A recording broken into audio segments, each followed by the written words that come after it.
Hello, എല്ലാവർക്കും നമസ്കാരം. ലാലേട്ടൻ്റെ ദൃശ്യം 3 റിലീസാവാൻ ഇനി വെറും 8 ദിവസങ്ങൾ മാത്രമാണ് ബാക്കിയുള്ളത്.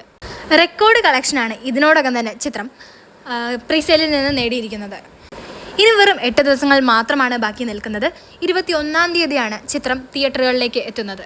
അന്ന് ലാലേട്ടൻ്റെ പിറന്നാൾ കൂടിയാണ്. ഇന്നത്തോടെ സിനിമ 9 കോടി വേൾഡ് വൈഡായിട്ട് കളക്ഷൻ നേടിയിരിക്കുകയാണ്. ഇനി 8 ദിവസങ്ങൾ കൂടി ബാക്കി നിൽക്കുമ്പോൾ പിറക്കാൻ പോകുന്നത് പുതിയ ചരിത്രമാണ്. എല്ലാ സ്ഥലങ്ങളിലും അതിഗംഭീരമായിട്ടുള്ള തിയേറ്റർ കൗണ്ടുകളും ഷോ കൗണ്ടുകളുമാണ് വന്നുകൊണ്ടിരിക്കുന്നത്. വെറും 2700 ഷോകളിൽ നിന്നാണ് ചിത്രം 9 കോടി നേടിയിരിക്കുന്നത്. ഈ സിനിമയുടെ വേൾഡ് വൈഡ് ഓപ്പണിംഗ് നമ്മൾ എക്സ്പെക്റ്റ് ചെയ്യുന്നത് 50 കോടി രൂപയ്ക്ക് മുകളിലാണ്. ഒരു പക്ഷേ പോസിറ്റീവ് ആണെങ്കിൽ അത് 100 കോടിയും കടക്കും. മലയാള സിനിമയിൽ ആദ്യമായിട്ടായിരിക്കാം ഇങ്ങനെ ഒരു കാര്യമുണ്ടാവുന്നത്.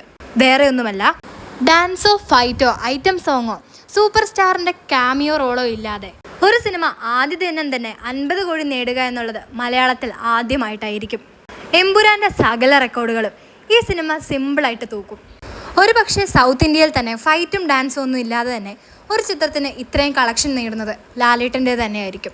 ഇതിനോടകം തന്നെ തിരുവനന്തപുരത്ത് 29 മുകളിലുള്ള തിയേറ്ററുകളിലാണ് ഈ ചിത്രം ചാർട്ട് ചെയ്യപ്പെട്ടിട്ടുള്ളത്.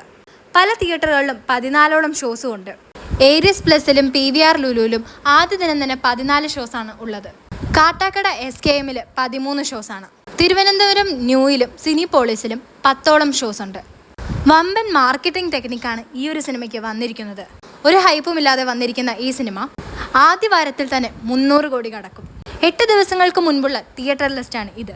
തിരുവനന്തപുരം മാത്രമല്ല, കേരളത്തിലുള്ള ഒട്ടാകെ തിയേറ്ററുകളിലും ഈ ചിത്രം തന്നെയായിരിക്കും 21-ാം തീയതി പ്രദർശിപ്പിക്കുന്നത്.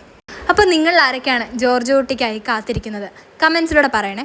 ഫസ്റ്റ് ഡേ തന്നെ ടിക്കറ്റ് ബുക്ക് ചെയ്തിട്ടുള്ളവരും കമൻസിലൂടെ പറയുക. കൂടെ ലൈക്കും ഷെയറും സബ്സ്ക്രൈബും ചെയ്ത് സപ്പോർട്ട് ചെയ്യാൻ മറക്കല്ലേ.